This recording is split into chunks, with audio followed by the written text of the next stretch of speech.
Confronting systemic racism in Canada's justice system. The federal government has now tabled legislation it says will fight the overrepresentation of Black and Indigenous peoples in the criminal justice system.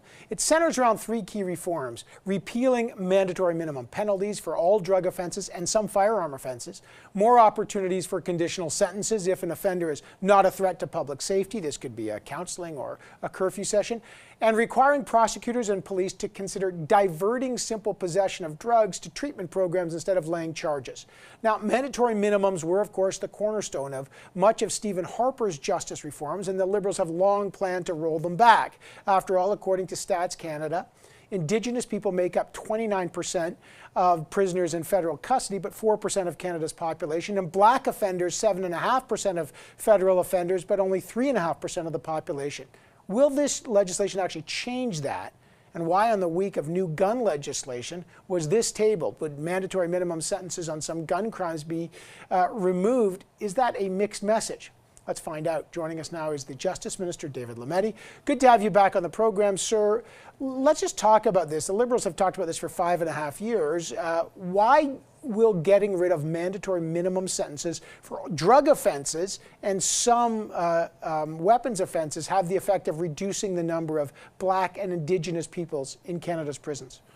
Well, thanks, Evan, for that question. It's an important one. We've targeted minimum mandatory penalties that do statistically result in more Indigenous peoples and more Black peoples, other racialized communities being incarcerated. So we've actually targeted specific offences and groupings of offences that seem to have touched the Indigenous and Black communities in particular. Okay. Now, you tabled legislation the same week your government is cracking down on gun ownership, and you're getting rid of mandatory minimums, you say, for all drug offenses, but also for trafficking weapons, robbery with a firearm, being caught with an illegal firearm. Is it a mixed message to get rid of a mandatory minimum on some of those at the same time that you're trying to crack down on people using illegal firearms? No, not at all, Evan. In fact, I worked closely with Minister Blair to make sure that the two policies did dovetail nicely. Minister Blair, in the gun legislation, is attacking trafficking. He's attacking organized crime. He's attacking prohibited weapons. And actually, none of the minimum mandatory penalties that we are proposing to remove touch any of those things. So they don't touch organized crime. Any gun crime that has organized crime involved, we haven't touched that. We haven't touched prohibited weapons, and we haven't touched trafficking. So, and in fact, Minister Blair has increased the maximum on a number of those penalties because when it's serious, we've said from the beginning that serious crime has to be punished seriously. But we're not compromising community safety. You also restored access to conditional sentence orders, which is for sentences that are about 2 years and under, expanding the availability of conditional sentences. Why is that so important? That's critically important because it allows a judge, in principle, to fashion a sentence based on the person in front of them.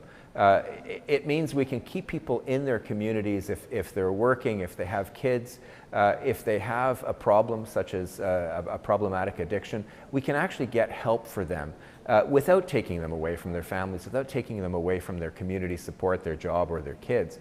If we put them in jail, it takes them away from all of that. We have to, in many cases, take care of their children. It costs us a lot of money to incarcerate, and we don't get very good results. Okay, but I did speak to Sandy Hudson, who's the co-founder of Black Lives Matter Canada, and she said that, first of all, there's too much discretion in the system for the diversion and other issues. Her concern is if there's already institutionalized racism in the justice system, as you admit, giving judges or police or prosecutors discretion to decide what penalties will probably be used will perpetuate the institutionalized racism in the system. It may not fix it. Well, look, education is an important part of this.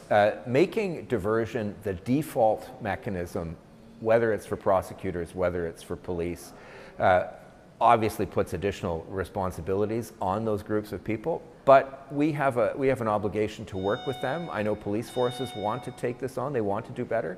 It's not about, look, we've said this often, it's not about blaming individuals for being racist. It's about removing the structures that perpetuate this kind of systemic racism.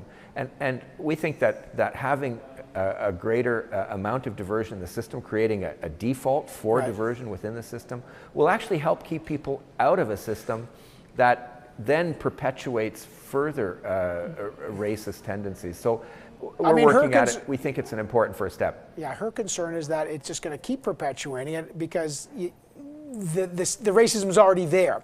But I want to talk about another issue, because one of the aspects of this is dealing with the drug crisis, less as a criminal crisis as a health crisis. And the war on drugs, quote, has largely been a failure. Now, we have the mayor of Vancouver joining us on our program later. In a different aspect, he's asked you to decriminalize simple possession of illicit drugs.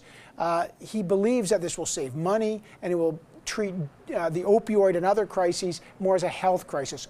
Are you considering this? Well, I'm going to work with my colleagues, excuse me, around the table. I'm going to work with my counterparts in British Columbia. And in particular, the lead on this is Minister Hajdu, because it would be under her powers as Minister of Health in this particular circumstance, at least in the first instance. I'll participate in that discussion. I'm open to it. I believe in health responses to health crises, and I do believe that this is a crisis. All right, I got to leave it there. I appreciate your time as always, Minister. Thank you. Thank you.